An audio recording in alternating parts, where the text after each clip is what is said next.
Queridos, eu vou gravar esse vídeo aqui com a palavra nossa lá da nossa mentoria compartilhada, né, que não conseguimos gravar, muitas pessoas pediram, então para deixar registrado aí no canal a nossa palavra que foi ministrada no dia 11/8, né, 2020, sobre o pastor como obreiro, né? Em primeiro lugar, eu contei a história do escultor italiano, né, que achou lá no dos rios lá da área rural da Itália uma pedra e levou guindaste, levou tudo que precisava, porque ele olhou e ele conhecia. E quando ele trouxe para fora do rio, ele viu realmente que era o que ele estava imaginando, né? Era uma pedra bruta de mármore Carrara, né? Que é o melhor mármore para se trabalhar com esculturas.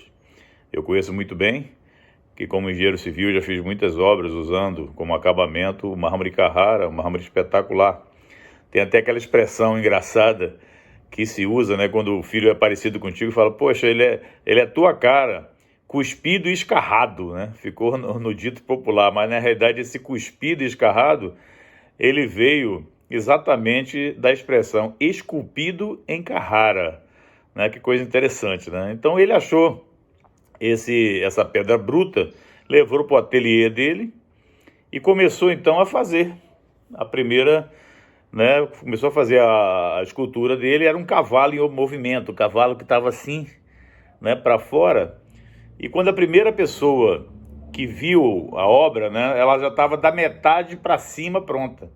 E da metade para trás ainda estava a pedra bruta. E aquela pessoa ficou encantada com o que estava vendo e falou para o escultor assim, poxa, como é que você consegue um negócio desse? Que maravilha! E o escultor então falou, isso é muito simples, é muito fácil. Eu pego a pedra bruta, tiro o que não é Cristo e deixo lá só Cristo. É fácil, né? Quem é que vai querer tentar aí, né, queridos? Então, dessa maneira é a nossa vida. A minha vida, desde que eu me converti, isso aí nós estamos falando de mais de 40 anos, tá? A gente colocou isso como alvo, né? Ser semelhante a Jesus em tudo, né? E, queridos, hoje, então, na nossa palavra hoje, mostra isso, porque muitos queremos ser semelhantes a Jesus no amor, no perdão, na santidade, até mesmo no poder, mas poucos realmente querem olhar para Jesus como obreiro, né? E como eu falei, eu sou engenheiro civil, esse assunto me interessa muito, e hoje nós vamos fazer uma analogia, então, mostrando os processos da construção civil com o nosso ministério pastoral, trazendo aí, chamando aí a atenção para alguns pontos realmente muito importantes, porque Jesus, queridos, é o obreiro perfeito, tá? Então, se nós olhamos para ele como o obreiro perfeito, se nós começamos a fazer a obra que ele realmente nos indicou para fazer, aí nós vamos realmente poder, né, fazer uma análise de como nós estamos e nos compararmos com esse Jesus, né, o obreiro perfeito. Então, o títulozinho da mensagem hoje, então, o pastor como obreiro, no seu ministério pastoral. E, queridos, em toda obra, o primeiro ponto que eu quero destacar é sobre o orçamento, né? Ou seja, o calcular o preço. E a Bíblia fala em Lucas 14, versículo 28 a 30, pois qual de vós, pretendendo construir uma torre, não se assenta primeiro para calcular a despesa e verificar se tem os meios para concluir, para não suceder que, tendo lançado os alicerces e não a podendo acabar, todos os que a virem zombem dele, dizendo, este homem começou a construir e não pôde acabar. E esse ponto realmente eu destaquei, a importância, se não lá atrás, quando você começou seu ministério, mas agora ainda dá tempo, de você calcular a despesa e você saber que o que você começou, tá, você vai poder concluir. Por quê? Porque Jesus em você, aquilo que começa, tá, ele conclui, amados. Tá? Então esse é o nosso Jesus, e ele está querendo te encorajar hoje, tá, com essa palavra, dizendo, não desista do teu ministério, né? Não desista, o Senhor está contigo, o Senhor te chamou e ele te capacitou, ele tem um plano para a sua vida. Então é o momento agora de você calcular a despesa, porque realmente, para você aceitar, né? A Bíblia fala: quem deseja episcopado, boa coisa deseja, mas você tem que estar sabendo o que você está se metendo, né? Quantas coisas nós temos que abrir mão, amados? Quantas coisas nós temos, né, que entender que não podemos mais, nós somos figuras públicas, nós temos que ser exemplo, né, do rebanho, né? Então nós precisamos calcular, em primeiro lugar, tá? Calcular o preço, fazer o orçamento e jamais desistir, amados. Ir até o final. Aquele que começou a boa obra em vós, há de completá-la. Essa é a nossa fé, tá? Eu quero encorajar os irmãos, então, que o momento é esse. Durante uma obra, pode ser que você tenha que refazer o orçamento várias vezes. Então é o momento agora. Eu encorajo você, como no teu ministério aí, a você estar calculando o preço, está fazendo realmente o orçamento do que você precisa. Amém, queridos? Em segundo lugar, nós destacamos a procura do terreno ideal, né? Então a gente vai olhar a questão da posição do solo, é importante. Nós vamos olhar se a questão do terreno, se ele é íngreme, né? Nós vamos fazer uma sondagem do terreno para ver com que profundidade nós vamos ter que lançar os alicerces, o fundamento. Tá? Alguns lugares, área de preservação, proximidade de rios e coisas assim.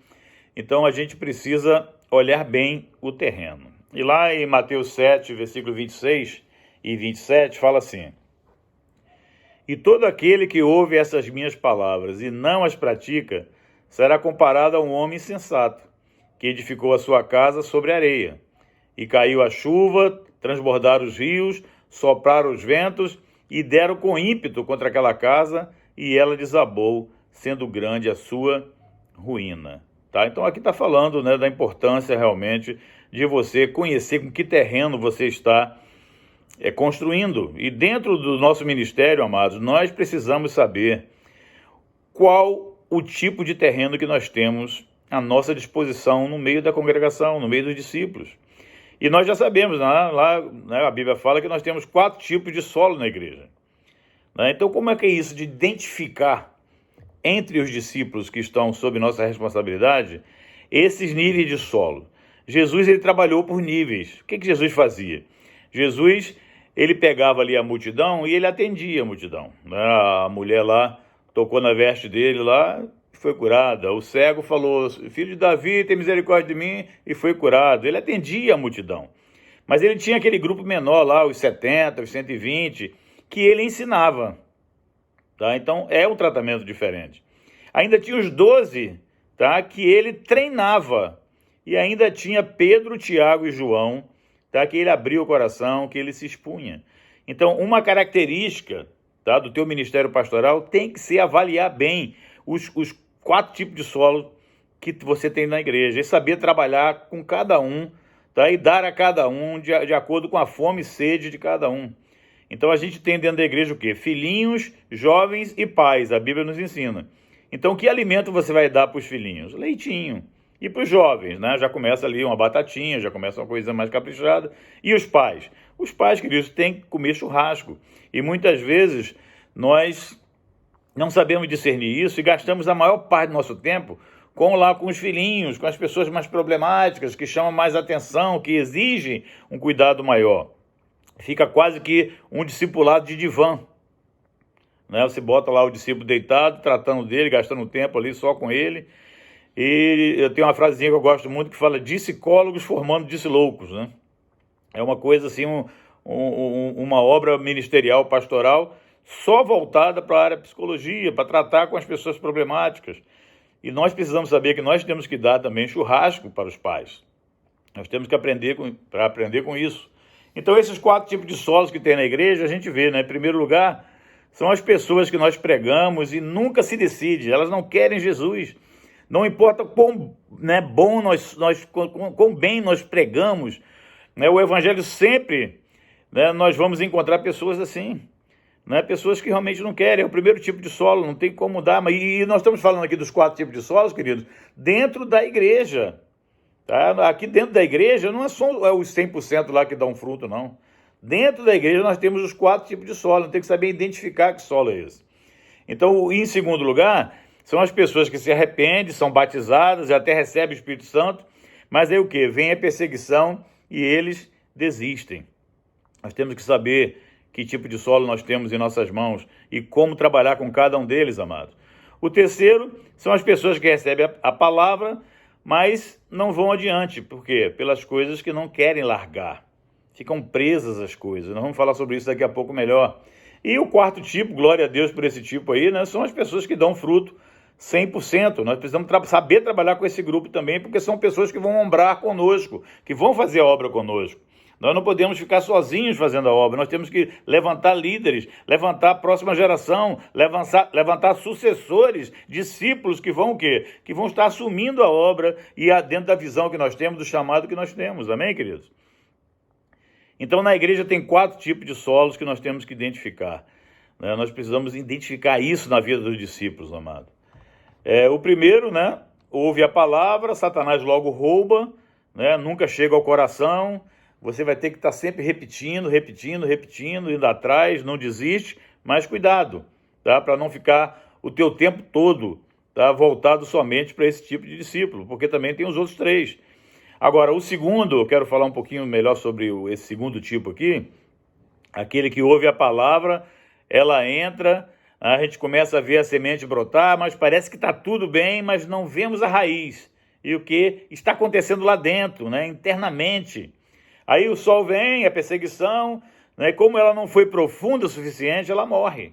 Nós temos que identificar isso, queridos, para dar para esse queridão aí, esse que tá dentro desse segundo tipo de discípulo aqui, tá um fundamento maior. Nós temos que ir mais profundo com essa raiz.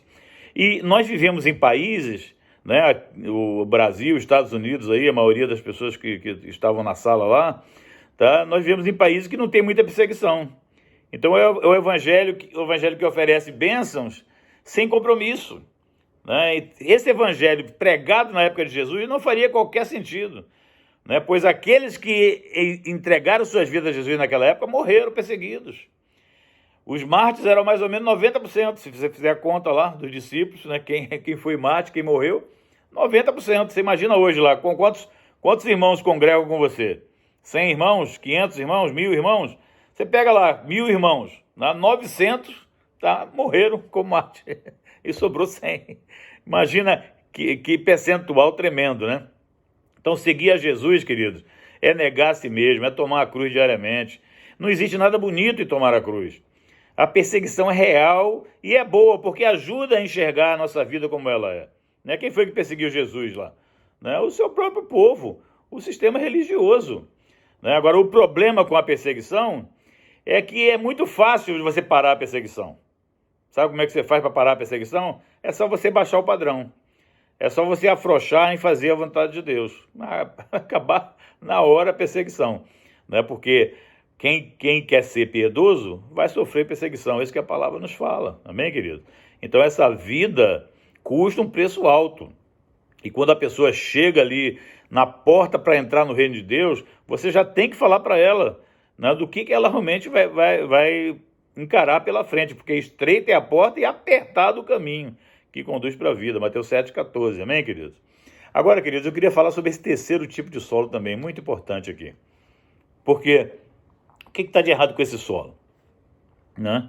É o engano das riquezas, preocupações com outras coisas que crescem ao redor de nós. Né? Nossa casa, o emprego, né? A maior causa de tudo é isso, é você, né? A casa, o emprego que você tem, a carreira.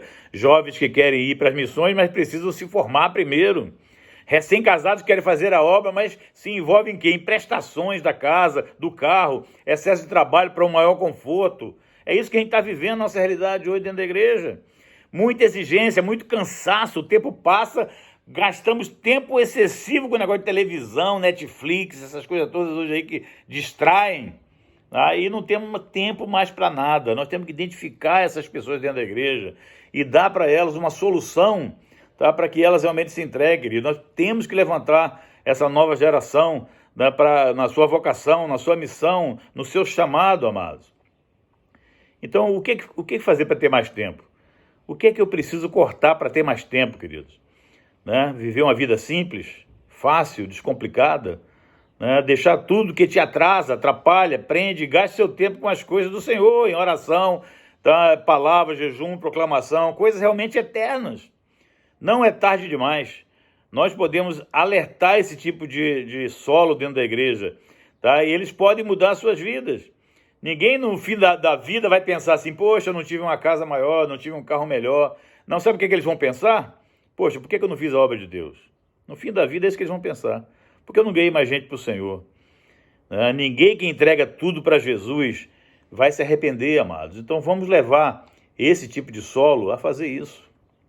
Lucas 10, versículo 2 fala: E lhes fez a seguinte advertência: a seara é grande, mas os trabalhadores são poucos. Rogai, pois, ao Senhor da seara que mande trabalhadores para a sua seara. Temos que pregar sobre isso mais, queridos. Temos que identificar esse tipo de pessoas no nosso meio e ajudá-las. 2 Timóteo 2, versículo 4 fala: nenhum soldado em serviço se envolve em negócio desta vida, porque o seu objetivo é satisfazer aquele que o arregimentou. Amém, queridos? Agora eu queria, amados, lembrar para vocês que nós falamos lá sobre o texto de Efésios 5, versículo 16. Remindo o tempo, porque os dias são maus. A gente conhece esse texto aí já há muito tempo, mas eu queria me aprofundar aqui, deixar gravado aí para vocês, registrado. Tá? A palavra aqui, remir, tá? Remindo o tempo, porque os dias são maus. A palavra remir aqui, querido, é no sentido de libertando. Exagorazo, tá? Do original. Tá? Que significa o quê? Resgatar do poder de outro pelo pagamento de um preço. Pagar um valor para libertar alguém do cativeiro. Quando está falando aqui, queridos, remir o tempo é se libertar da escravidão que o tempo ocasiona em você. É isso que está falando aqui. E quando fala aqui, porque os dias são maus, o maus aqui, no original, tá, que é poneros, tá, significa ocupados, trabalhosos, ou seja, cheio de labores, aborrecimentos, fadigas, pressionado e atormentado pelos labores. Então, quando fala remir o tempo que os dias são maus, o que está falando aí? Se livre da escravidão que o tempo te causa devido, tá, ao tormento dos labores, dos aborrecimentos e das fadigas. Por quê? Porque os nossos trabalhadores hoje estão o quê? Ocupados, querido. Os soldados estão distraídos. Temos que identificar isso dentro da igreja e trazê-los realmente para aquilo que nós lá conhecemos muito bem, que é aquele chamado, de aquela disposição de largar tudo, entregar tudo ao Senhor. Amém, amados? Então, o terceiro ponto, então, é o projeto, queridos. É o projeto. Tá? E Hebreus 8, 5 e 6, a Bíblia fala assim: os quais ministram em figura e sombra das coisas celestes, assim como foi Moisés, divinamente instruído, quando estava para construir o tabernáculo. Pois diz ele: vê que faças todas as coisas de acordo com o modelo que te foi mostrado no monte. Agora, com efeito, obteve Jesus ministério tanto mais excelente, quanto é ele também mediador de superior aliança, instituída com base em superiores promessas. Querido, se Deus, ele foi tão específico, tão objetivo, tão prático, tão claro com Moisés, dando para ele um modelo, tá, para algo que seria passageiro como o tabernáculo, por que a gente vai achar hoje que quando ele confiou para você o ministério de edificar a igreja, que ele vai falar para você, faz de qualquer jeito aí, faz como você achar melhor? De maneira nenhuma, amados, de maneira nenhuma. O que Deus quer é absoluto, mas o como ele quer também é absoluto. Você não pode se desviar do projeto que ele tem para você, queridos. Nós temos realmente que olhar muito bem para saber, Senhor, o que você confiou na minha mão, qual é o meu ministério, qual é o meu alvo aqui, né? O que é esse negócio de fazer discípulos, o que é esse negócio de pregar o evangelho, o que é esse negócio de ir para as ruas e proclamar, o que é esse negócio de visitar o órfão e a viúva. Nós precisamos entender o nosso chamado, a nossa vocação e ficar fiel naquilo. Gente, Moisés era conhecedor de toda a ciência do Egito. Ele sabia, por exemplo, como é que se fazia a pirâmide. Você sabe como é que se fazia a pirâmide? Eu estudei isso na faculdade. Eles faziam planos inclinados com areia e iam rolando aquelas pedras lá para cima. Depois, no final de tudo, eles tiravam as areias e estavam lá as pirâmides prontas. Ele era conhecedor de toda a ciência do Egito. Ele não ousou dar uma opinião.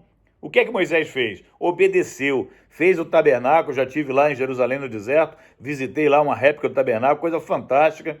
A gente pega aquilo ali, quando você vê ao vivo ali, é muito tremendo para você entender, né, tudo que o Senhor faz, né, como nós sendo o templo do Espírito Santo, o lugar santo, santo dos santos, o véu que se rasgou, todos os aparatos, é realmente uma coisa muito tremenda. Deus foi minucioso e Moisés não ousou dar nenhuma opinião, ele simplesmente obedeceu cada detalhezinho e fez conforme o Senhor falou. Então nós temos um projeto, queridos.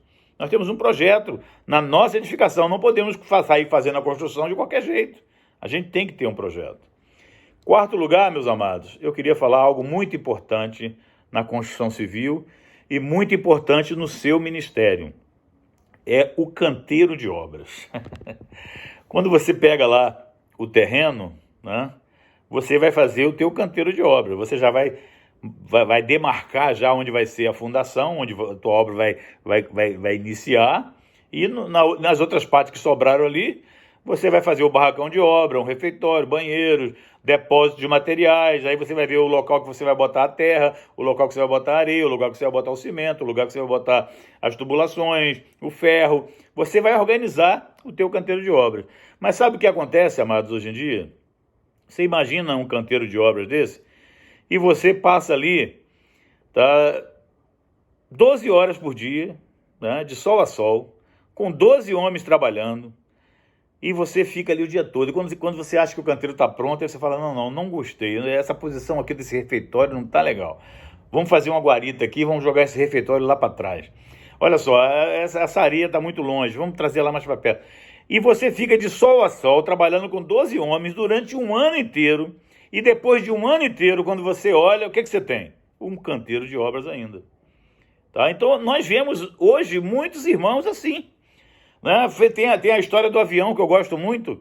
As pessoas estavam lá no avião, aí começou uma tempestade, né? E o piloto desesperado, os instrumentos todos não passaram a não funcionar, ele não tinha visão do céu, e ele chegou então para o comissário e falou assim, ó, avisa para o pessoal aí que nós estamos perdidos.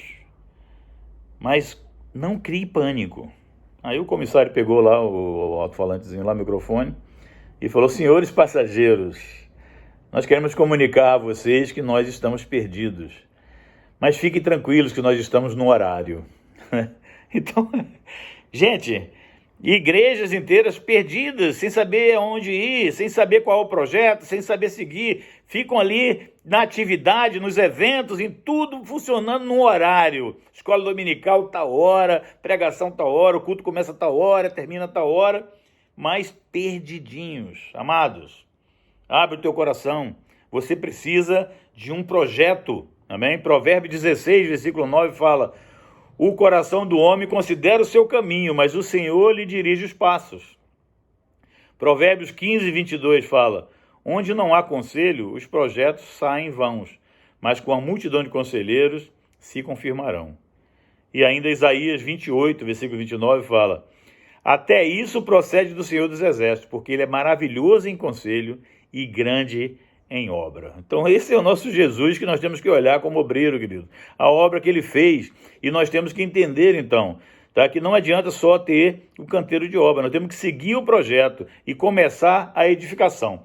Um dos exemplos melhores que eu já vi falando sobre os 5 ministérios de Efésios 4, 11, tá, é esse exemplo da construção também. Você imagina, então você está lá no teu canteiro de obras, aí o que acontece?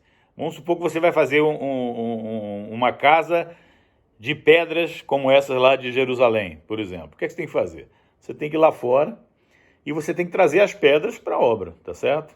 Então você vai lá fora e traz as pedras para dentro do canteiro. Isso é o ministério de um evangelista. Só que essas pedras, amados, elas chegam na obra e às vezes elas estão muito pontudas, muito arredondadas. Então você tem que lapidar aquelas pedras e preparar aquelas pedras para serem usadas. Tá? Esse é o trabalho, o ministério do mestre, tá? Que vai ensinar, que vai edificar. Aí o que acontece? Depois você tem que pegar essas pedras já prontas, tá? Já instruídas, né? E você tem que colocar elas no lugar. Esse é o ministério pastoral. tá? Que vai ali alinhando todas as coisas. Mas aí tem que vir um engenheiro, né? Como eu, que eu tenho que chegar lá e fazer o quê, queridos? Eu tenho que verificar tudo. Então, se a parede está no lugar, se não está, eu tenho que derrubar, tem que fazer de novo, se está tudo dentro do projeto. Eu tenho que olhar aquilo tudo ali e tenho que orientar. Esse é o ministério apostólico. E ainda tem lá o controle de qualidade, né? E o engenheiro fica doido com esse negócio aqui, alguém observando o teu serviço, né? Isso é o profeta. Ele vai chegar na obra ali e o que é que vai acontecer? Se está tudo tranquilo, maravilha, ele vai edificar, ele vai encorajar, ele vai falar, poxa, muito bem. Se tem alguma coisa errada, uma parede fora do lugar, alguma coisa fora do padrão, fora do esquadro, fora do prumo, fora do nível, o que o profeta vai fazer? Tá? Vai exortar. Agora, durante uma obra, né, às vezes cansa um pouco, né? Você vê aquela poeirada, você quer logo ver tudo pronto, você quer mudar, você quer utilizar aquilo que você está construindo, e muitas vezes dá um desânimo. Aí o profeta faz o que quando vê isso acontecer? Vai consolar.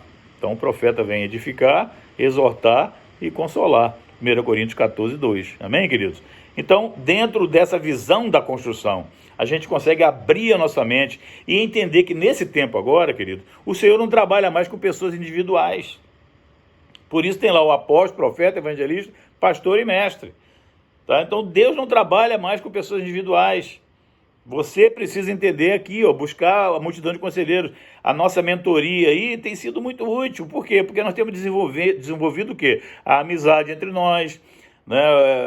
Nós temos desenvolvido uma confiança, um respeito mútuo, e sabemos que nós podemos contar uns com os outros, tá? Para podermos realmente não deixar a obra, tá, desorganizada, sem estar seguindo o projeto que o Senhor quer para nós. Amém, queridos? Então, essa parte do canteiro de obras é muito importante. Em quinto lugar, amados, aí nós temos que ficar direto nessa questão dos trabalhadores, dos materiais que vão ser utilizados e das ferramentas que vão ser utilizadas. Eu quero falar nesse paralelo aqui com vocês, nesse ponto 5, sobre os nossos dons e ministérios, né? Esse de Efésios 4 que nós já falamos, né, que Jesus trouxe lá, tá? Aí tem os 7 ministérios lá de Romanos 12, que o Pai que estabeleceu, né, de motivação, tá? Esses dons ali, você pode fazer um paralelo ali, mais tarde a gente pode falar sobre isso, outro dia, tá? Mas você vai achar ali os 5 ministérios de Efésios incluídos, e mais 2, que é o serviço e a contribuição, né, a generosidade. Então, outros 2 fatores importantes que nós precisamos entender também como é que vai estar atuando cada irmão, como é que nós vamos identificar dentro da igreja os dons e ministérios de cada um. E ainda tem lá os 9 dons de 1 Coríntios 12, que foi estabelecido pelo Espírito Santo. E eu quero falar com os irmãos hoje também no exemplo da construção, tá? Que esses 9 dons lá de 1 Coríntios, você pode dividir ele em 3 áreas mais importantes aqui, como ferramentas para você utilizar nessa obra que você tem. A primeira é o quê? São as ferramentas de medição, de precisão, tá? Aquela coisa que você precisa, né? Aquele laser hoje em dia, aquela coisa assim que você precisa medir com muita precisão. Então, nós estamos falando de quê? Do discernimento do Espírito, nós estamos falando da palavra de conhecimento e da palavra de sabedoria. Queridos, temos que identificar isso na vida dos irmãos. Quando você está reunido, o discernimento de espírito é o quê? Não é só você ver se tem demônio, se não tem demônio. Tá? Essa palavra, o discernimento de espírito, é para ver como é que está o coração da pessoa, por que aquela pessoa não está caminhando, por que aquela pessoa, né, não anda, por que ela está sempre com o mesmo problema, que tipo de solo ela é. Você tem que ter esse discernimento, de saber, né, como é que você vai. Aí entra a palavra de conhecimento, que é o quê? Então você vai detectar o problema daquela pessoa. Né? Por que aquela pessoa não anda? Será que é algum problema, né, da doença da alma, da mente? É alguma coisa do coração? Né? Por que essa pessoa não anda? Né? Então aí entra a palavra de conhecimento. E a palavra de sabedoria é o quê? A sabedoria de como é que aquela pessoa vai se livrar daquilo. Então são os 3 dons de medição, da precisão.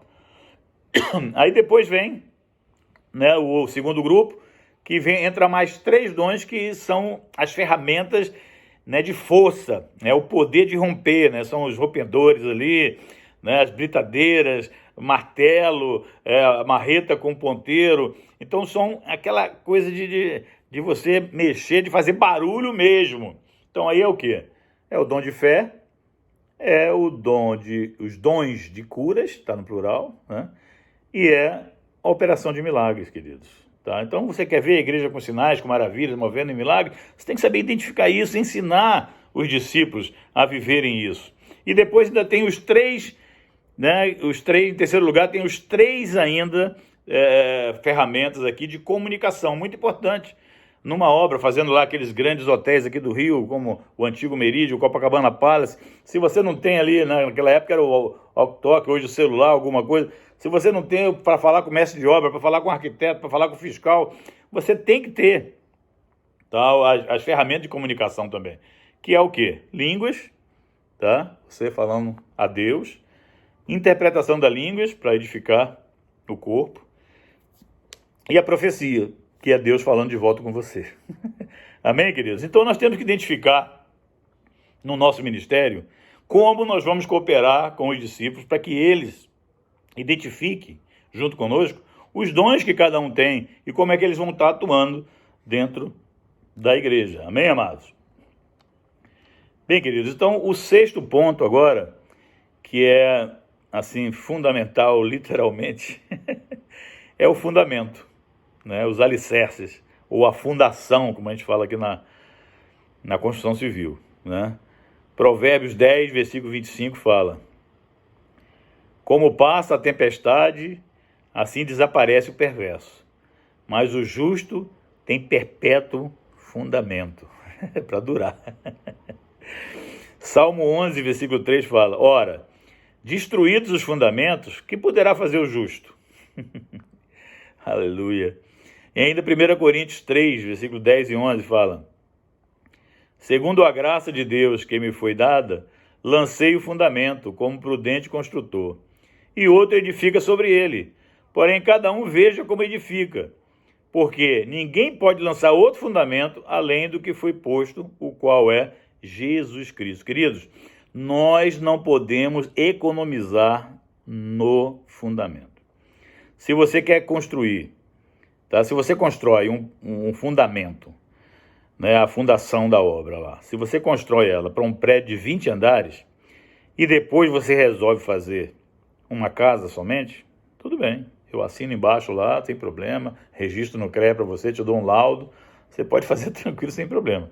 Agora, se você constrói um fundamento para uma casa e depois quer construir um prédio de 20 andares, não vai dar, não conta comigo. Eu não vou apoiar de jeito nenhum. Não tem condição. Então não economiza no fundamento, amados. Efésios 2, versículo 19 a 21. Fala assim: portanto, vocês já não são estrangeiros, nem forasteiros, mas concidadãos dos santos e membros da família de Deus, edificando sobre o fundamento dos apóstolos e dos profetas, tendo Jesus Cristo como pedra angular, no qual todo edifício é ajustado e cresce para tornar-se um santuário santo no Senhor. Nele, vocês também estão sendo edificados juntos, para se tornarem morada de Deus por seu Espírito. Aleluia, glória a Deus, queridos. Então, nós temos que investir no nosso fundamento. Voltando lá para Mateus 7, 26 e 27, quero deixar com vocês um detalhe aqui importante, né? Nós já lemos lá, mas eu quero ler agora também nessa questão do fundamento. Mateus 7, 26 e 27, fala assim: e todo aquele que ouve essas minhas palavras e não as pratica, será comparado ao homem sensato que edificou a sua casa sobre a areia. E caiu a chuva, transbordaram os rios, sopraram os ventos e deram com ímpeto contra aquela casa. E ela desabou, sendo grande a sua ruína. Queridos, aqui está falando desses três fatores aqui: da chuva, dos rios e dos ventos. As chuvas aqui, queridos, vêm do céu. Tá? Deus vai provar o teu fundamento. Tá? Deus vai provar, vai ver realmente que aquilo é algo inabalável. Teu ministério, tudo que você tem construído. Poxa, as pessoas aqui, quantos anos, né, você vem fazendo a obra aí? O Senhor vai te provar também. Então isso aí é a chuva que vem do céu.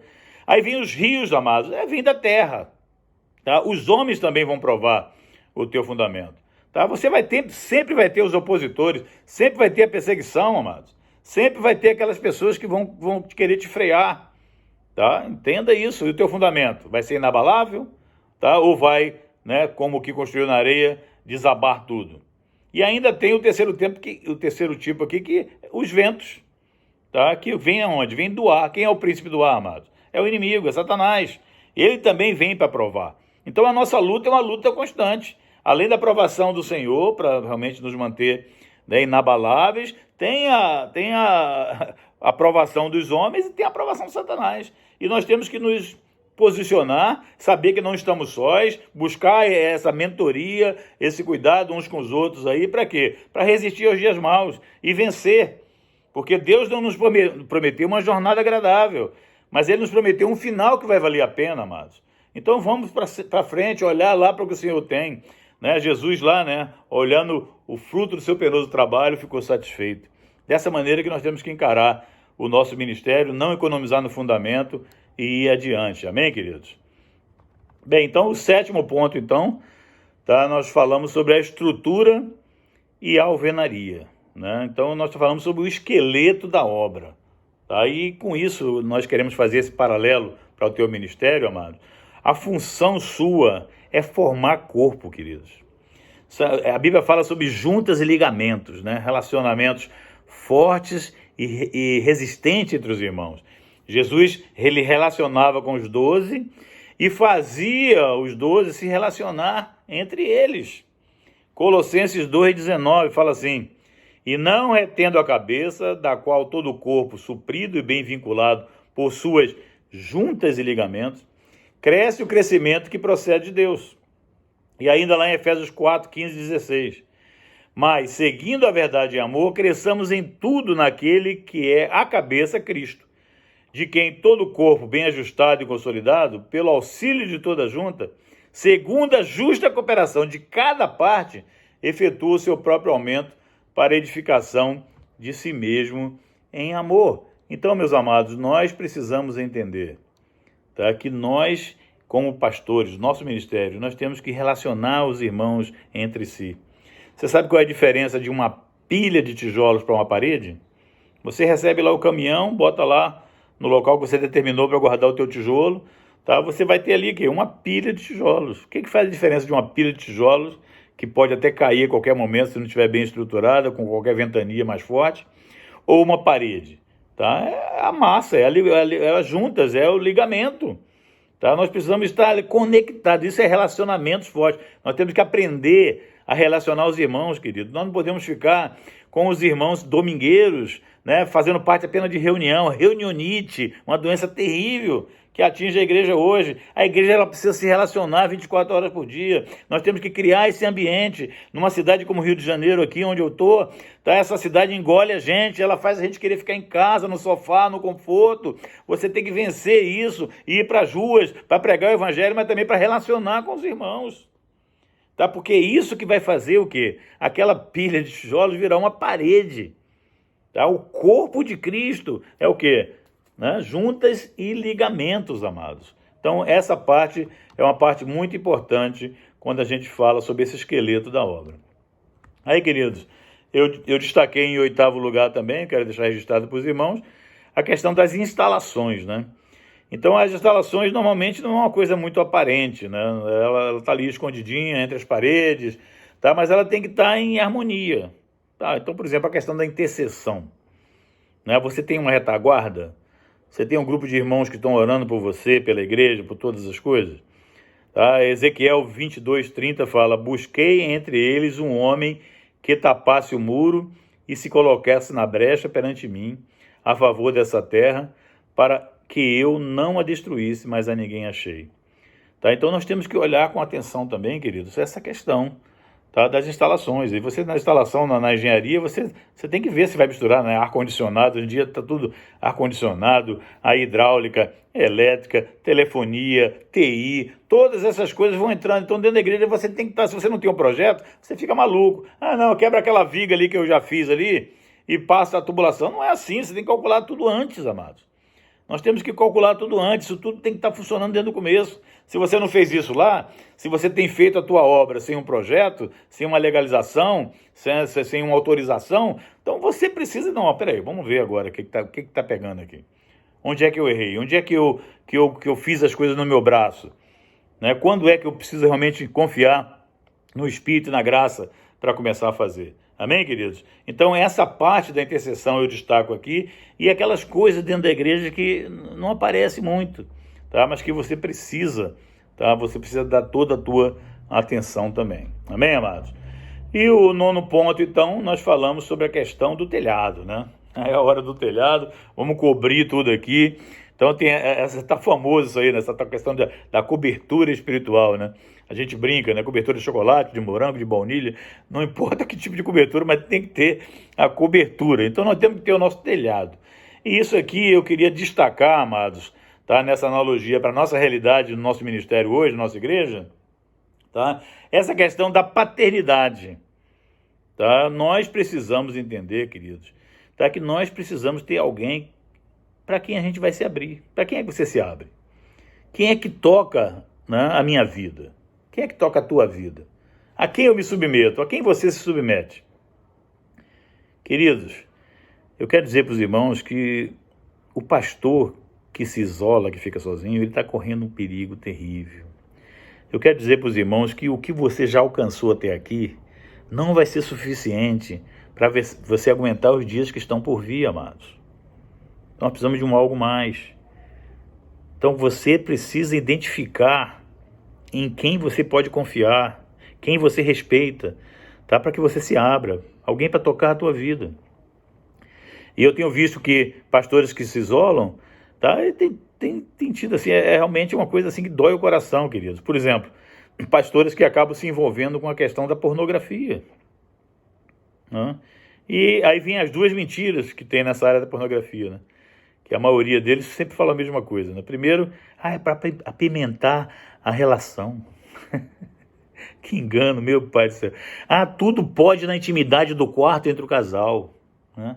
Queridos, mentira, onde é que está isso na Bíblia? Tá? As pessoas inventam coisas e começam a se escravizar, se viciar, tá? Em uma coisa totalmente nociva, tá? Que vai fazer você se arrebentar lá na frente. E um outro grande problema que eu quero destacar do pastor que se isola é a questão da doença da alma. Queridos, né? Pessoas sozinhas lutando contra a doença da alma, é pânico, é bipolarismo, depressão, ansiedade, meus amados, tá? O suicídio aí, né? Sendo uma coisa assustadora entre pastores, entre irmãos e irmãs, esposas de pastores.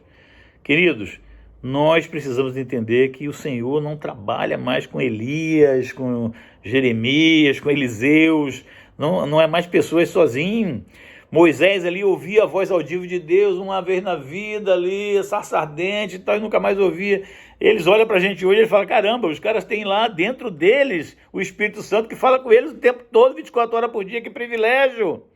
E como é que a gente vai querer poder se isolar, querido, se nós temos que ter uma ideia de corpo, de uma liderança plural? Nós temos que ter pessoas para poder se abrir, para poder confessar pecado, tá? Nós queremos ver isso dentro do ministério pastoral de cada um de nós. Se você está aí, né, fazendo parte dessa mentoria, mostra que você tem essa necessidade.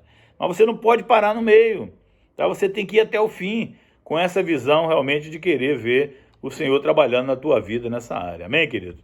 E, queridos, o 10º ponto, então, e o último ponto aqui, dessa nossa analogia, né, são os acabamentos finais. Aquele controlezinho de qualidade lá, o famoso documento que você tem que pegar, né, o ABITSE, né, que você tem que chegar lá, não, peraí, esse ABITSE aqui, esse documento que a prefeitura me dá, está provando que eu fiz tudo de acordo com o projeto. Tá? Então, nessa parte aqui, querido, nessa analogia aqui final, eu queria falar com vocês sobre a questão do absoluto e do relativo. Tá? Porque a gente vê hoje em dia muita gente aí relativizando o absoluto e absolutizando o relativo. Tem que ter cuidado com isso. O que é absoluto e o que é relativo? Por exemplo, uma coisa que eu considero absoluta dentro da igreja, tá? Que nós temos que ser igreja na rua. Que a igreja não pode ficar em 4 paredes, porque quando você está entre 4 paredes, o máximo que vai acontecer é o que está programado. Mas quando você vai para a rua, o mínimo que vai acontecer é o que está programado. você abre sempre um leque de opções para o Espírito Santo fazer coisas tremendas. Tá? Então, ir para a rua é absoluto. Mas o que é relativo? Né? Como você vai fazer isso? Se você vai para um shopping, se você vai para a praça, se você vai para a praia, né?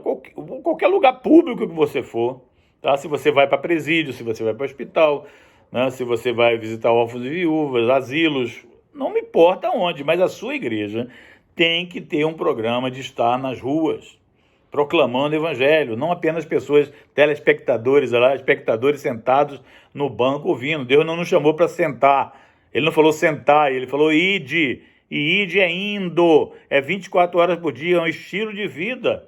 Nós temos que ir para as ruas, assim como estava lá, Jesus pregava ali nas praças, Paulo lá, né, na beira do rio, Jesus no monte, tá? No monte, achou ali o lugar, sentou e começou a ensinar.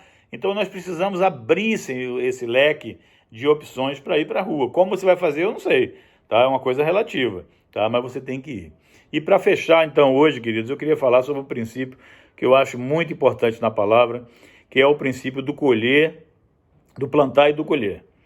Tá? E essa mania que as pessoas têm de querer colher sem plantar, amados. Tá? Tem uma frasezinha até que eu gosto, que eu nunca sei de quem é, que fala que a ambição universal do homem é colher onde nunca plantou. Né? Então, o plantar e colher é uma coisa fantástica, queridos. E tem outra frase que eu gosto também, que fala que insanidade é continuar fazendo as mesmas coisas e esperar resultados diferentes. Queridos, o homem vai colher o que plantou. Né? A árvore se conhece pelo fruto. Gálatas 6:7 fala, não erreis, Deus não se deixa escarnecer, porque tudo o que o homem semear, isso também ceifará. Então, queridos, você tem plantado aí durante tanto tempo, né? Você que vai pegar essa palavra aí, vai começar a praticar, tá? Vai começar a conhecer o teu solo, vai começar a pegar o canteiro de obras organizado e começar a edificação, né, de acordo com o projeto. Você que vai identificar os trabalhadores, as ferramentas, os materiais que o Senhor coloca à tua disposição para fazer aquela obra, como os ministérios e os dons atuam nessa área. Você que vai começar a entender que você não pode estar trabalhando sozinho, que vai abrir o teu coração, tá? A boa semente você vai estar plantando, tá? Para que você possa colher, tá? O fruto, tá? Que você tanto sonha, o fruto que você tanto quer e que está no coração do Pai, e que Ele que colocou isso dentro de você. Então, meus amados, é um tempo de colheita, é um tempo de avivamento, é um tempo de irmos adiante naquilo que o Senhor colocou para nós e confiarmos, tá? Que se somos chamados, tá? Se somos ali escolhidos para essa obra, para essa vocação, para essa missão, o Senhor nos capacita e nos faz ir adiante. Você não está sozinho, conte comigo, tá? Conte aí com os irmãos, continuemos juntos aí nessas nossas mentorias. Quantos homens de Deus já passaram por aqui, tá? E o Senhor tem realmente nos edificado e tem feito com que nós possamos estar criando esse vínculo entre nós para entendermos tudo isso. Amém, queridos?